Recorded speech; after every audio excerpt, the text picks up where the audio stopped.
Euzu billahi mineşşeytanirracim. Bismillahirrahmanirrahim. Elhamdülillahi rabbil alamin ve la akibatu lil muttaqin ve la udvane illa alel zalimin. Eşhedü en la ilahe illallah ve eşhedü enne Muhammeden abduhu ve resuluh. Allah'a çeksiz maqtawlar bolsun. Allah'ın rahmeti mehrimi menen hurmatly musulman bir tugandar, mana bugün bizdin cuma günübüz barыбызга berekeli bolsun. Allah'ın rahmeti mehrimi jağan künderde oturabız. Allah subhanahu wa ta'aladan dağı suranarыбыз. Mana aldыбызda kele жаткан Ramazan ayı barыбызга kutu bereketli bolup, Allah'ın rahmeti mehrimi jağışın Allah'ım özü nasip bolsun. Hurmatlı musulman bir tugandar, bugünkü bizdin temabız Luqman danışman özünün balasına bergen osiyatları. Bugün hurmatlı bir tugan, dünyada çoğun bir sınoo, Allah subhanahu wa ta'ala'nın eskertösü. Bir kişinekey bir Allah'ın askeri dünyadagi en çoğun mamleketlerde dağı oşol yüreğine korku salgan bir kişinekey bir sınoo keldi. Emi hurmatlı bir tugan, bul sınoolar bugün bizdin başыбызга emes, bul aldыңкы paygambarlarının doğrunda dağı bul sınoolar köptögön insanların başına kelgen. Oşulardan ayta kete turgan bolsok, mına Nuh aleyhisselam, Allah subhanahu wa ta'ala anın kavmuna topon susunu keltirdi. Nuh aleyhisselam 950 yıl özünün eline iman, İslam, dinge, Allah'ın жалғыздығына, birdigine çakırdı. Birok kavmu bir da imanға, İslamға, dinge kelbestен, oşol Nuh aleyhisselam kele жатқан mezgilde kulaklarını tosa turgan avalga çeyin kelişti. Oşonda Allah subhanahu wa ta'ala tarabынан oşol Nuh aleyhisselamın aytkandарын kılbagandыктан keyin Allah Taala topon susunu berdi. Andan keyin ki paygambarlarda Lut aleyhisselam anın kavmi dağı oşo özünün elini imanға, dinge davat kıldı. Anın kavmi adam zatı kılbagan bir çoğun bir günö iş jasadı. Al günösü dağı oşol erkek menen erkeknin üylönүүsü. Lut aleyhisselam kançalarda kaytarsa dağı al işten kaytmadı. Akırında Allah subhanahu wa ta'ala tarabынан oşo jer juttu. Andan keyingi paygambarlardan Salih aleyhisselam al dağı özünün kavmunu imanға, İslamға, dinge davat kıldı. Birok kavmi Allah Nuh aleyhisselamga oşol Salih aleyhisselamga iman keltirбестен anı dağı öte çoğun bir sınoo menen sınadı. Ey Nuh, ey Salih, egerde mına bul taşın içinden tö bolgonda dağı boz tö egerde oşol çıgara turgan bolsoň, sen çınıgı paygambar, senin oşol Kudayın hakiki Kuday ekendigiге biz işenip iman keltirebиz deşti. Oşonda büt kavmi kelip toptoldu. Allah subhanahu wa ta'alaga dua kılıp surandı. Oşo suranga mezgilde Allah subhanahu wa ta'ala oşo taştın içinden boz tö ne Allah subhanahu wa ta'ala jarattı. Oşonda kebir insanlar imanға kelip, kebirleri imanға kelgen jok. Bul sıyqırçı, bul göz açıktık dep arkanday sözдөр menen oşo imanға kelgen jok. Oşonda Nuh aleyhisselam, Salih aleyhisselam kavmine, ey kavmim, bul Allah'ın tösü, bunu su içken günü hiç kimler su içbeysinger.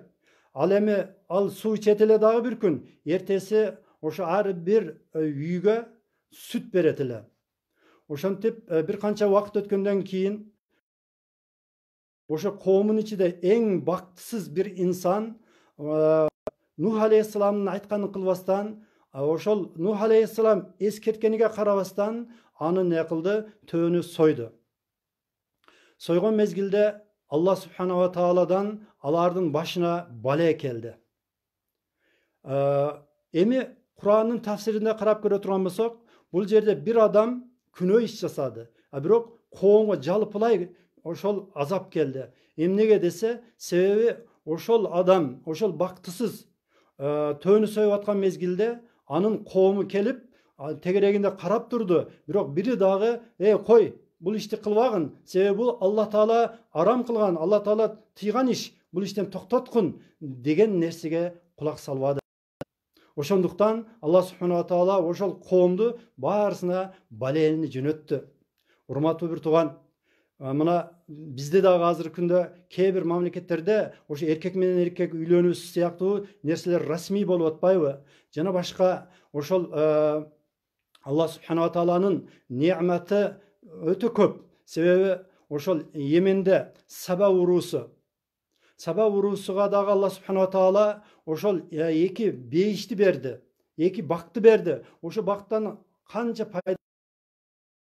пайгамбарлары аларды дагы иманга, динге даават кылган мезгилде Алла субханала таалага иман келтирүүдөн жана пайгамбарга иман келтирүүдөн баш тартты. Алла ошол Сейл Аримди жөнөтүп, алардын дагы багын жок кылып салды. Ошондуктан урматтуу момун бир туугандар,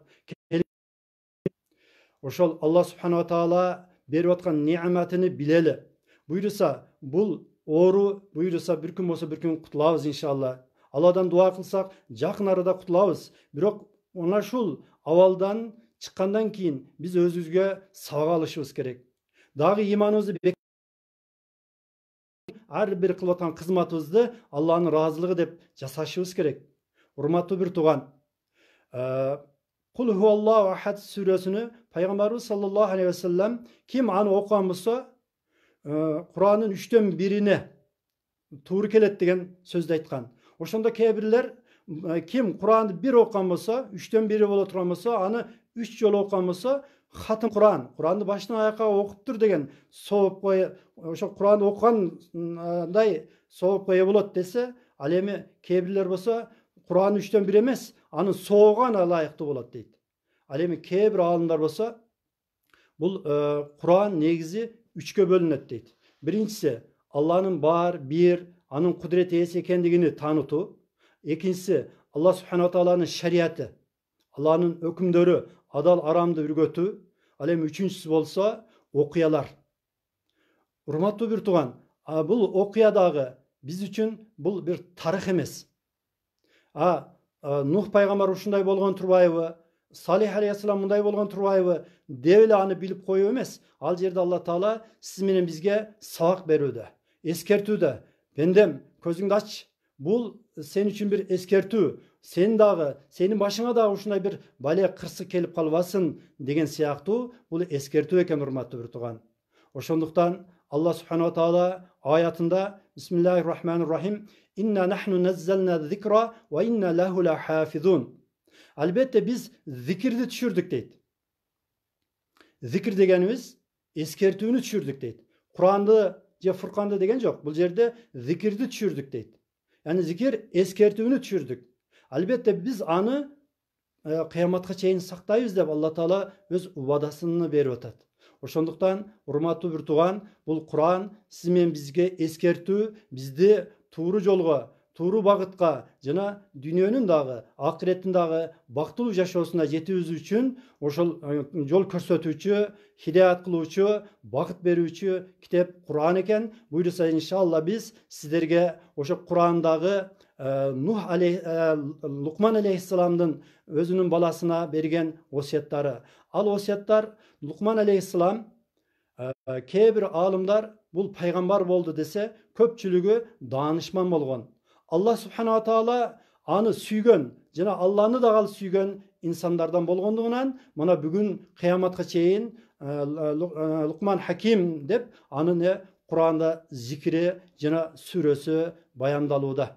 Ошондуктан урматтуу бир тууган, пайгамбарыбыз саллаллаху алейхи ва салламга дагы Алла таала Куранда «Вазаккир фа инна зикра танфа'л му'минин». О сүйүктүүм, эскерткин, албетте бул эскертүү момундарга пайда берет дейт. Ошондуктан келиң урматтуу бир тууган, биринчи мен өзүмө жана бул мени угуп аткан инсандарга эскертерим. Урматтуу бир тууган, бул Курандан биз эскертүү алалы. Бул болуп аткан окуялар, мына азыркы ошол бир көзгө көрүнбөгөн бир вирус, дүйнөнү коркутуп аткан вирус, ошол нерселерден биз сабак алып, ошол өзүбүздү оңдоп, өзүбүзгө келүүгө Алла субханала таала өзү насыпкан болсун. Жана Алла субханала таала имандан, исламдан, динден узак жүргөн жердештерибизге Алла таала жүрөктөрүнө иман нуруну киргизүүсүнө Аллахым өзү насып кылган болсун. Эми урматтуу бир тууган, бул жерде дагы бир эскерте кете турган нерсе. Алла субханала таала бул сыяктуу оору, кырсык, балелерди жөнөтүү менен Алла таала каардуу деген сыпаты дагы бар. Бирок ага караганда дагы ар-рахмар рахимин, мээримдүүлөрдүн мээримдүүсү, боорукерлердин боорукери. Бирок инсан баласы чектен чыга баштаган мезгилде Алла субханала таала кээ бир сыноолор менен Алла таала не кылат экен? Пендесини өзүңө кел, ойгоңгун деген сыяктуу эскертүүлөрдү берет экен.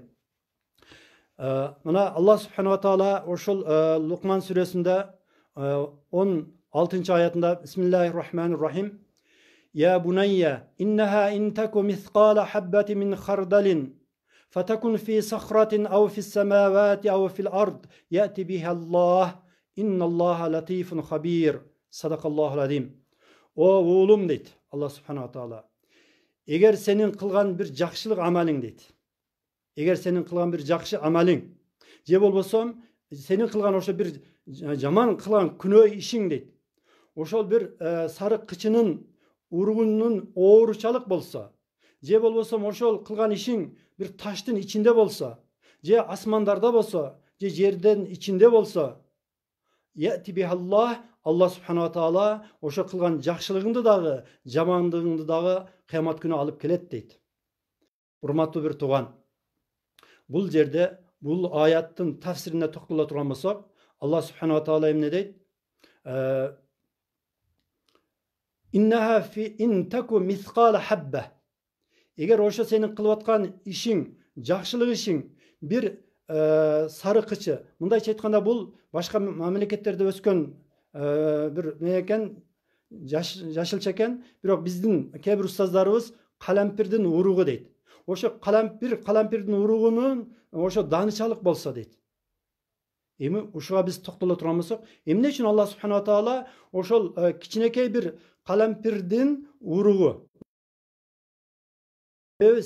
адам баласынын бир кылып аткан сооптуу иши, ошол ишти эмне үчүн кылды, кандай максат менен ошол ишти жасады, ошо нерсе эң негизги нерсе экен.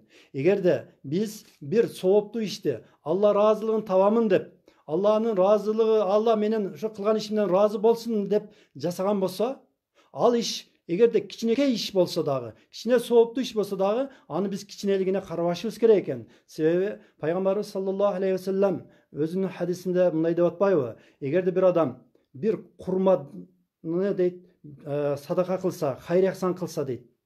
Bir kurma. Anı sadaka kılıp atkan mezgilde, hayır ihsan kılıp atkan mezgilde, байлыкты эңсеп, кедейликтен коркуп турган мезгилде ошо берген садакасыны Алла субханала таала өзүнүн алаканыда бир төөнүн баласыны чоңойткондой чоң кылып кыямат күнүнөн эмне кылат дейт? Ошо пендесине кайтарат дейт. Эгерде ошол берген хайры, эхсаны, садакасы Алла ыраазылыгы деген максат. Мына бул virüs tarkap, ушул оору бале таркагандан бери араб устаздардын да кээ бир сөздөрүн угуп атабыз. Алардын да айтып аткан сөздөрүндө эй момун мусулман бир туугандар дейт, мына биз арабтар дейт, динди түшүнүп дейт, бирок динди билип туруп дейт, бирок Алланын Куранына көңүл бурбадык дейт. Алланын буйруган буйругуну аткарбадык дейт. Аткардык дейт, бирок рия bir sadaka bersek dağı el bilse eken, el körse eken degen işleri жасагандыгыбыздан Allah Taala bugün mana bizdin ıyık Kaababız bolgan, Allah'ın үйü bolgan Kaabаны tavaf kıla alбай kaldık deyt. Ошондой болгондон кийин урматтуу бир тууган, mana biz dağı өзүбүздүн ошо эмнеге? Себеби ошол оору, оорудун келиш себебini дагы биз ойлонушубуз керек экен да, урматтуу бир тууган. Ошондуктан биz берип аткан бир хайыр эхсаныбызды ошол Алла ыраазылыгы деп беришибиз керек экен. Бергенибиз нерсебизди соону Алладан гана үмүт кылышыбыз керек экен. Аяттын уландысын карап көрө турган болсок, эгерде ошо кылынып аткан жакшылыгың дейт, фи сахратин дейт, топ-томолок таштын ичинде болсо дейт. Асмандарда болсо дейт. Же жердин ичинде болсо дейт. Яти бихаллах. Алла Таала аны кыямат күнү алып келет дейт. Ошо кылган жакшылыгыңды алып келип разыга коет дейт. Караңыз, урматтуу бир тууган. Биз ошо бир кылып аткан ишибиздин аздыгына, кичинелигине, чоңдугуна эмес, кылып аткан ишибиздин Алла разылыгы деген нерсени биринчи орунга коюшубуз керек экен. Пайгамбарыбыз саллаллаху алейхи ва саллям дагы бул аятка тиешелүү мындай дейт. Эгерде бир пенде дейт, ошо бир амалды, бир сооптубу же күнөө иштиби ошол жасаган болсо дейт. Ал жасаган нерсеси ошондой томолок каттуу таш дейт. Лейса лаха бабан вала кувватан ла хаража. Ошол кылган ишини дейт, күнөөсүнү же сооптуу ишини ошол томолок таштын ичинде кирип туруп кылган жасаган болсо, Алла субхана ва таала ошол кылган ишинин эгерде эшиги болбосо дагы, тешиги болбосо дагы ошол инсандарга чыгат дейт да. Ошондой урматтуу бир тууган, биз ошол аятта айткандай Алла разылыгы деп кылалы, бирок жашыруун кылалы. Алла разы болсун деп жасайлы.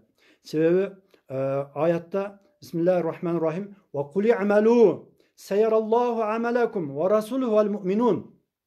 Пайгамбарыбыз саллаллаху алейхи ва салламга Алла Таала башка бир аятта дагы эскертүү менен: "О сүйүктүүм, айткын өзүң үммөттөрүңө. Э'малу", яни бир амал. Сайяраллаху, Алла Таала жакында силердин амалыңарды, кылган ишиңерди жана ошол Аллах дагы, анын элчиси дагы жана момундар дагы аны көрөт дейт да.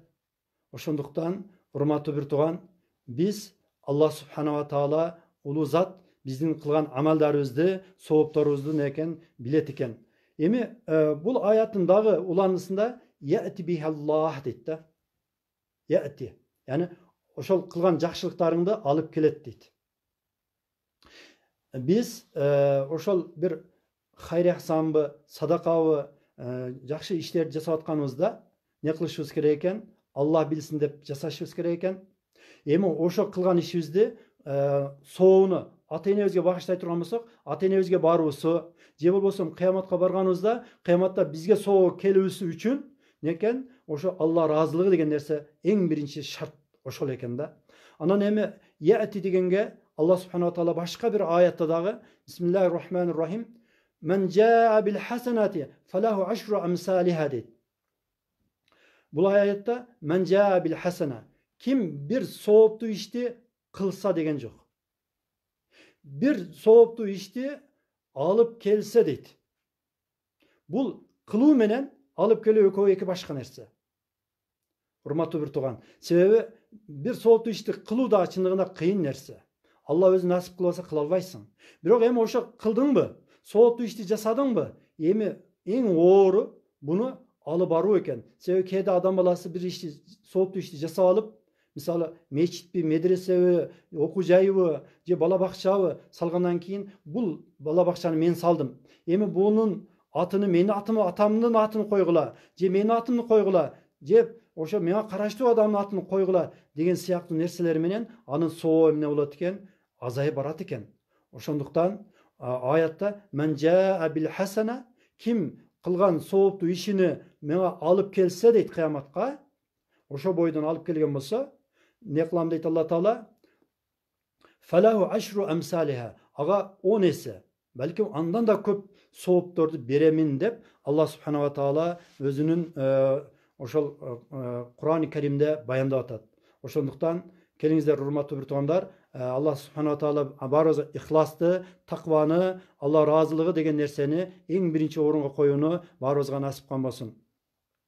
Аяттын уланысында "Инналлаха латифун хабир", албетте Алла субхана ва таала латифул илм, илими өттө майда чүйдө деген нерсеге чейин билүүчү дейт.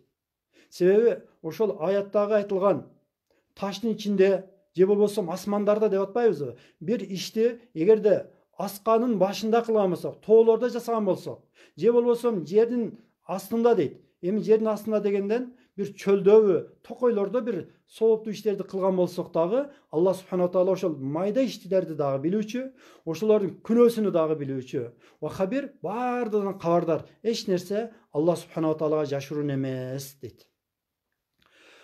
17 ayet. 17 ayette Allah subhanahu wa ta'ala Ya bunayya akimis salah ve amur bil ma'ruf ve nhanil munkar vasbir ala ma asabak inne zalike min azmil umur. Sadakallahu azim. O balam, namazыңды turguzgun, жақшылыққа çakırgın, jana jamanlıktan kaytargın. Başına kelgen balelerge sabır kılgın. Albatta oşol nersede Allah'ın buyruktары бар deydi. Урматтуу bir туган. Бул жерде Алла субхана таала ошол Лукман данышман өзүнүн баласына эмне деп атат? Акимис сала дейт. Эми биз бул жерде да токтоло турган өтө маанилүү нерсе бар. Кудайыма шүкүр, бүгүн күнү намаз мечиттерибизди толтурган жаштарыбыз көп. Бирок ошол намазды тургузуп аткандар аз экен, урматтуу bir туган. Себеби намаз бирөө үчүн адамдар көрсün, adamlar bilsin, adamlarga uyat, men de namaz okup koyunçu degen daha bir insanlar var. Kudayım özü oşundan saktasın. Namaz özü emne? Namaz Arap sözüne alınğanda as-sala dep sıla, baylanış eken. Allah menen pendenin ortasındaki tüz baylanış eken. Eğer de biz Allah menen baylanışam deyip turgan bolsаңыз, anda urmattуу bir tugan namazga kiriңиz. Namazga kirgen mezgilingizde siz Allah menen tuz baylanışkan bolot ekенсиз. Эми Allah subhanahu wa taala paygambarыбызга бүт paygambar ошол парздарды, буйруктарды Жабраил алейхиссалам аркылуу буйруду. Bir gana namazды Allah subhanahu wa taala ошол Миражга чыкканда paygambarыбызга билик катарында берилинген бул намаз экен. Ошондуктан ошол момундун Миражы бул намаз деп атпайбы paygambarыбыз? Ошого урматтуу bir туган, бул namazды тургузуу менен namaz окуу жөнүндө Маун сүрөсүндө да Allah subhanahu wa taala мындай дейт. Bismillahirrahmanirrahim. Feveylun lil musallinellezine hum an salatihim sahun. Vayl bolsun, azap bolsun namaz okuwucularga дейт. Namaz okuwucularga vayl, azap bolsun. Al kандай namaz okuwucu? Alar 200'dü. Adamlar жок mezgilde alar namazların bütündeyi unutat. Adamlar kelgen mezgilde kelgile namaz okuylu. Je bolbosam ошол кээде жамааттарга барып, мына мен намаз окуп атамын деп өзүн bir көрсөтүүчү insanlarga вайыл болсун, азап болсун дейт. Namazды тургузуучу ким?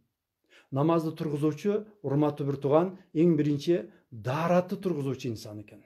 Daarатын жакшы ала турган. Ошол себеби намаздын ачкычы бул daarат экен. Ал эми намаз бейиштин ачкычы экен. Ошондуктан пайгамбарыбыз саллаллаху алейхи ва саллям дагы эмне дейт? As-sala imaduddin, dindin ustunu. Bul namaz deydi. Kim ошол namazды turguzsa dinini turguzdu deydi. Ошондуктан ошо namazды turguzuga hareketibizди kılалы.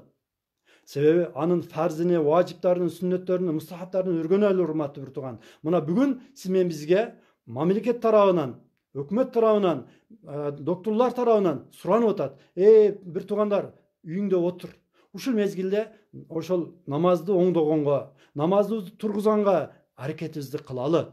Бул деген сөз, сен качан намазыңды тургузганга чейин намаз окуу кажети жок экен дегендик дагы эмес, урматтуу bir туган. Колуңдан келгенче аракет кыл. Бирок биринчи неге ошол фарзыны, важибыны, сүннөттөрүнү жана ошол намазга кирүүнүн ошол ар бир жол жобосун өргөнөлү. Себеби Allah subhanahu wa taala Kur'anda dagы Akimis sala inna salata tanha anil fahşai vel munkar. Namazdı turguzgun. Albatta namaz buzukluklardan, jaman işlerden, aram işlerden, günah işlerden kaytaruucu deydi. Peygamberimiz sallallahu aleyhi ve sellem'ga kündörün birinde bir sahaba kelip aytат. Ya Rasulullah deydi. Palançı deydi. Namaz okuyt deydi. Bирок кээде уурулук кылат deydi. Дегенде намаз окуйбу дейт. Ооба дейт. Эгерде ал намаз окуй турган болсо, аны жакында анын намазы аны кайтарат дейт. Себеби намаз tanhanil fahşai ve munkar deydi de. Buzukuluqdan, Allah tıygan nerselerden tıyucu deydi.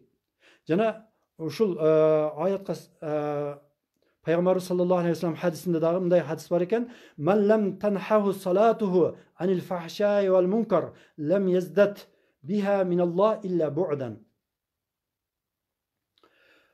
Qaysi bir adamdın deydi.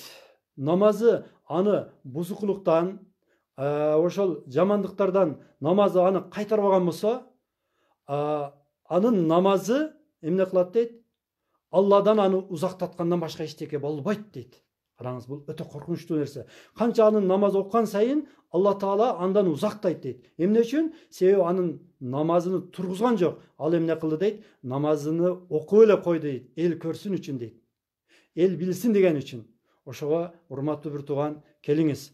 Намаз бұл биздин ошо кыямат күнүндөгү эң биринчи ошол Алланын бирлигиден кийинки эле сурала турган нерсе ошол экен. Жана ошондой эле урматтуу бир тууган, намазыбыз бизде кыяматта Пайгамбарыбыз саллаллаху алейхи ва саллям менен бирге болууга дагы себепчи боло турган нерсе намаз экен. Намазын тургузуу экен. Себеби Рабиа ибн Каб ал-Аслами деген сахаба, жаш бала эле. Пайгамбарыбыз саллаллаху алейхи ва саллямдын кызматында болду. Анын кажетинде, намаздаратында бирге кызматта болуп, анан Расулулла ушундай андан ыраазы болгон мезгилде: "Я Рабиа, сура" деди.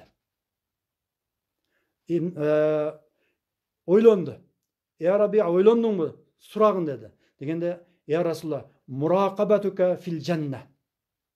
Ya Rasulullah, siz menen beyişte koңшу болууну суранамын. Ошого дуа кылыңыз ya Rasulullah dedi. Degende Rasulullah aytты: "Ya Rabia, sen dagı oşo köp sajda kılуу menен manga жардам бергин" деп айтты. Эми ошо сыяктуу урматтуу бир тууган, келиңиz, siz menen biz dagı Rasulullah menen beyişte, Firdavs'ta birge bolууну kaalay turgan bolsak, anda köp sajda kılууну Allah'ım har biribizge nasip kılgan bolsun. Ayatın ulanısında "Vanha anil munkar wa'mur bil ma'ruf vanha anil munkar." Urmattуу momунсуман bir tууган. Bul amr ma'ruf ve nahi munkar Peygamberlerin işi. Öte uluu iş. Emi biz amr marif ve nahi munkar kılıuda, je bolsun namaz okuuga, oşo namazdардын kabul болуусу үчүн дагы бизге öte bir maanilүү şartlardan birөөсү бар экен. Oşo нерсени да унутпайлы. Себеби биздин берген садакаларыбыздын дагы, оккан намазыбыздын дагы, жана oşo amr marifибиздин дагы kabul болуусу үчүн kabul боло турган şart Allah subhanahu wa ta'ala ayatta mınday deydi: "Ya eyyuhar rusulu kulu minat tayyibati ve amalu saliha." O elçilerim deydi. Bul jerde kayrılуу oşol Adam atadan Peygamberibizge çeyinki bardyk peygamberlarga bir ile kayrılуу urmattуу bir tууган. Ya eyyuhar rusul kulu minat tayyibat ve amalu saliha. Bul jerde Allah Taala aytkan жок da, birinci namazыңды oku, birinci amr marif kıl, birinci zeketini ber, birinci acılığına bar degen жок. Kulu minat tayyibat. Oşol kılıp atkan hayri ihsanыңды, sadakаңды neden kıl? Adaldan tapkın. Peşine kıl, ter kılıp tapkın. Anan keyin sadakаңды bergin. Oşol namazыңды dagı, kiygen kiyiming bolsun, turgan janamazың bolsun, alarың dagı emneden bolsun? Adaldan bolsun. Andan keyin namazыңды okugun. Oşol amr marif ve nahi munkarga dagı, çıkıp atkanda dagı, akçaң dagı adaldan bolsun. Andan keyin oşol kılgan ibadattaryň ne? Kabul bolot deydi. Oşoga urmattуу bir tууган, keliңiz, biz amr marif nahi munkar kılууdan aldın, emne kılışыбыз керек экен? Eň birinci biz özübüzdü manavi bir küzgünün aldıga barıp oturuşubuz керек экен. Manavi küzgü. Barıp qarаңыз, siz kimsiz? Kanday adamsız? Kançalık dengeldesiz Allah'ın aldığında? Oşo nersege bir köngül buruңузчu. Andan keyin başkalardı çakırgan hareket kılыңыз. Sebebi bul iş peygamberlerin işi, Rasulullah'ın işi. Oşunday bir ulu işke siz de oşunday ulu tatıktуу adam boluşuңuz gerek. Emi Rasulullah'ını karap görüңүzчү. Rasulullah insanlardı imanға, İslamға, dinge davat kılgan mezgilde egerde 10 şeriat işi bolgon bolsa, oşonun 9'unu atkарып, бирөөсүнү гана айтаар эле. Ал эми бүгүн биз кандай абалдабыз? Бүгүн биз ошол 10'dун 9'unu айтып атабыз. Эй урматтуу бир тууган, жакшы бол. Эй бир тууган, арам жебе. Эй бир тууган, бирөөнүн акысына өтпө. Эй бир тууган, күнөө иш жасаба, көңүлүн оорутпа, бирөөгө катуу сүйлөбө. Бирок не кылып атабыз? Өзүбүз башка бирөөлөрдүн көңүлүн оорутуп атабыз, бирөөнүн акысына өтүп атабыз, арам ишке барып атабыз, жамандыктарды кылып атабыз. Анан биздин сүйлөгөн сөзүбүз эч кандай бирөөгө бир таасири болбой жатат. Ошондуктан урматтуу бир тууган, Алла субханала таала ошол Кур'анда дагы эмне дейт? Бисмиллахир-рахманир-рахим. Лaqad kana lakum fi rasulillahi uswatun hasana. Limen kana yerjullaha vel yevmel ahir ve zekerallaha ketira. Sadakallahu azim. Kimde kim ошол акыретке, Аллага жана ошол акыйкатта дейт, Алланын элчисинде эң мыкты үлгүлөр бар дейт, урматтуу бир тууган. Лaqad kana fi rasulillahi uswatun hasana. Расулулла биздин бүт жашообузга ошол дал келе турган инсан ошол. Себеби Расулулла байлыкта, кедейликте, кандай ата болгон, кандай күйөө болгон, ошол бүт бардыгыны башыдан өткөзгөн инсан. Ошондуктан биз башка бирөөгө эмес, эң биринчи үлгү ала турган болсок, Расулулладан үлгү алып, андан кийин башкаларга жеткизүүгө аракет кыла турган болсок, биздин дааватыбыз, биздин элге таблигыбыз ошондо эмне берет экен, таасирин берет экен. Ошого урматтуу бир туугандар, келиңиз Алла субханала тааланын рахматына, мээримине ээ болуу үчүн биз дагы Расулулладан үлгү алууга аракет кылалы. Себеби башка бир аятында дагы я юхаллазина аману лима тaquluna ма ла тафалун. О иман келтирген пенделерим дейт Алла субханала таала. Лима тaquluna ма ла тафалун. Эмне үчүн өзүңөр кылбаган нерсени ошо башка бирөөлөргө айтасыңар дейт. Ошого урматтуу бир тууган, биз ошол элге даават кылууда, элди иманга, исламга, динге чакырууда, мойнубуздагы милдетибизди аткарууда эмне кылышыбыз керек экен? Эң биринчи өзүбүз үлгү катарында башкаларга өрнөк болушубуз керек экен. Сүйлөгөн сөзүбүз, кийген кийимибиз, жүргөн жүрүшүбүз, мамилебиз, ошондо башка адамдарды биз айтпасак дагы башкалар бизге не кылат экен? Ошондой адамдай бололу дегендей, ошол инсандар биздин аркабыздан ээрчип, биздин ошо дааватыбызга, биздин айткан ишибизге кулак сала турган инсандардан болот экен, урматтуу бир тууган. Бул аяттан кийинки аятта Бисмиллахир-рахманир-рахим. Васбир ала ма асабак. Сенин башыңа келген нерселерге сабыр кылгын. Урматтуу бир тууган, мына бүгүн биздин бир эле бир Кыргызстаныбызда эмес, дүйнөгө ошондой бир сыноо келди. Ушундай сыноо келген мезгилде адамдын адамдык касиети билинет.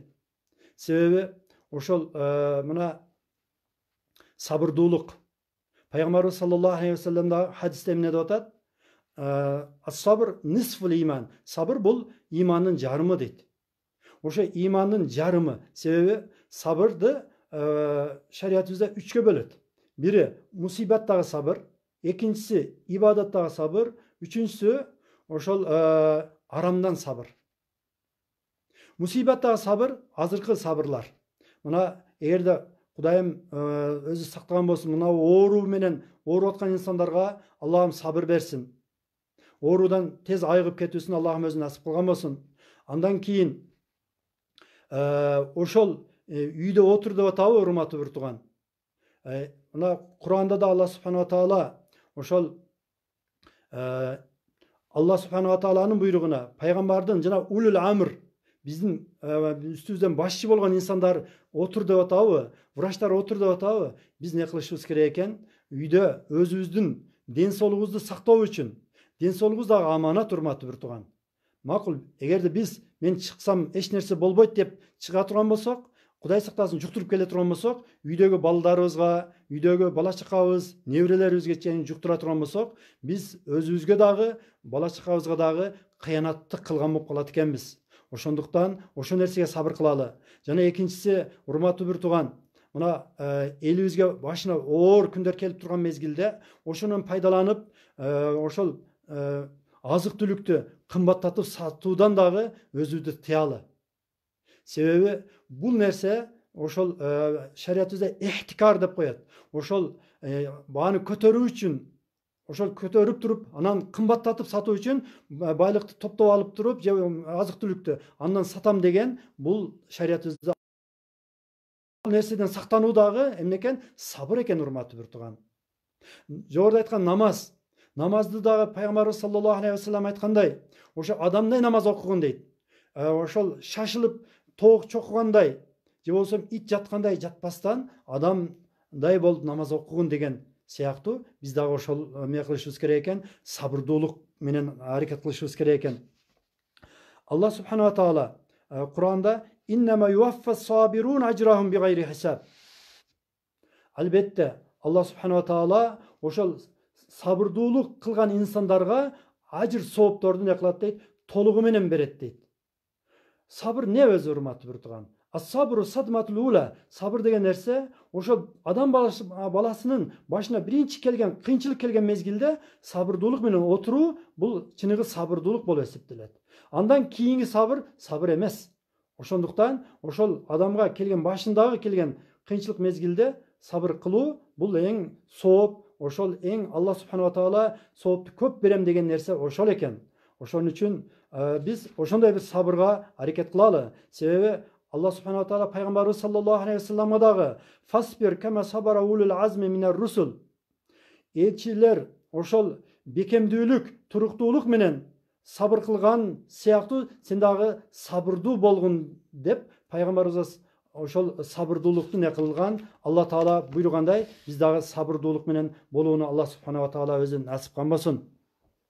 Эми урматтуу бир тууган, мына ошол ооруп аткан инсандарга кайрылат элем. Бир эле бул вирус менен эмес, жалпы эле ооруу менен ооруп аткан инсан, же болбосо жашоосунда кыйналып аткан, азык түлүк менен болсун, жашоодогу күнүмдүк жашоодо кыйналып аткан инсандарга дагы айтарым, урматтуу бир тууган, сабырдуу болууга аракет кылалы. Себеби Аллах субханала таала ошол кыямат күнү барган мезгилде, же болбосо инсан пайгамбарыбыз хадисинде мындай деп айтат: эгер бир адам өлгөндөн кийин кабырга киргенде бул дүйнөдө өтө кыйынчылык менен ошо оор күндөрдү өткөзүп, оору менен өттү. Бирок Аллага эч кандай арыз, муун, шикаятын айткан жок. Пендеге шикаят кылган жок, арызданган жок. Ошол адам өлгөндөн кийин кабырга киргенде дейт, бир бейишке бара турган жерин киргизип туруп алып чыгып: «Эй пендем, сен тиги дүйнөдө кандай кыйынчылыктарды башыңдан өткөздүң, кандай кыйынчылыктар башыңа келди» деген мезгилде «Валлахи биллахи эч кандай бир кыйынчылык көрбөдүм» дейт. Себеби ошол кире турган бейишини көргөн мезгилде, Аллах субханала тааланын бере турган рахатын көргөн мезгилде бул дүйнөдөгү бүт кыйынчылыктарды эмне кылат экен? Унутуп калат экен. Ошондуктан урматтуу бир тууган, бул күндөр дагы өтөт. Иншаллах. Бул күндөр өткөндөн кийин, бул күндөрдөн биз эң бир жакшы бир сабактарды алууга Аллах субханала таала өзү насип кылган болсун. Эми урматтуу момун бир тууган, бизге бөлүнгөн убакыт дагы аягына жетти. Ошондуктан бизде мына хатым Кур'ан болуп атат. Ошол Кур'анды башынан окулуп, ошол хатымдын дуасыны кылып берсеңиз деп суранган эле. Ошону менен иншалла бүгүнкү берүүбүздү бүтүрөбүз. Аллах субханала таалага дуа кылабыз. Аузу биллахи минеш шейтанир раджим. Бисмиллахир рахманир рахим. Кул хуаллаху ахад, Аллахус самад, лам ялид ва лам юлад ва лам якул лаху куфуван ахад. Субхана раббика раббил иззати амма ясифун ва саламун алал мурсалин валхамдулиллахи раббил аламин. О жараткан улуу зат, ошол бир туугандарыбыз окуган толук хатымдан пайда болгон соопторду эң башында пайгамбарыбыз саллаллаху алейхи вассаламга, пайгамбарыбыздын үй бүлөсүнө, сахабаларына, табиндерине, таба табиндерине, жана бизге чейинки жалпы момун мусулмандардын рухтарына, жана ошол көптөгөн ошо Кур'ан окуп, ошо Кур'андын соонуну багыштаймын деген бир туугандарыбыздан өтүп кеткен ата энесине, бир туугандарына, жакындарына, устаздарыбызга, жана жердештерибизге ушул окуган Кур'андын соонуну багыштадык. Аллах субханала таала ушу Кур'андын урматын урматында алардын бу дүйнөдө пенделик кылып кетирген күнөөлөрүн Аллахым өзүң кечиргин, жаткан жайларын бейиш бакчылардан бири бакча кылгын. Кыямат күндө Аллахым өз рахматыңа, пайгамбарыбыз шафаатын алуусун Аллахым өзүң насип кылгын. Жараткан улуу зат, ушул Кур'ан окулган Кур'андын урматында өзүңдөн суранарыбыз, бүткүл дүйнөгө келген чоң бир сыноо келди. Ошол сыноодон жеңил асан өтүүнү Алла таала өзүң насип кылгын. Ушул момун мусулмандарга Аллахым иман, исламда, динде бекем кылгын. Алла субханала таала өзүңө болгон мухаббат, сүйүүнү арттыргын. Өзгөчө Кыргызстан эл жерибизге тынчтык, амандык, биримдик, ынтымак бергин. О жараткан улуу зат, өзүңүн улуулугунан суранарыбыз, Аллахым мына Рамазан айына тынч аман жетүүнү жана орозо тутууну Аллахым өзүң ыраазы боло турган деңгээлде орозо тутууну Аллахым өзүң насип кылгын. Жараткан улуу зат, ооруп аткан инсандарга өзүңдүн шафы сыпаты менен шифа камыл ата этип, оорудан бүтүндөй айыгууну Аллахым өзүң насип кылгын. Калгандарыбызга оору жукпастан жеңил асан өтүп кетүүнү Аллахым баарыбызга насип кыл. Раббана атина фид дүйня хасана ва фил ахирати хасана ва кина азабан нар бирахматика я архамар рахимин. Аллаху акбар. Ассаламу алейкум ва рахматуллахи ва баракатух.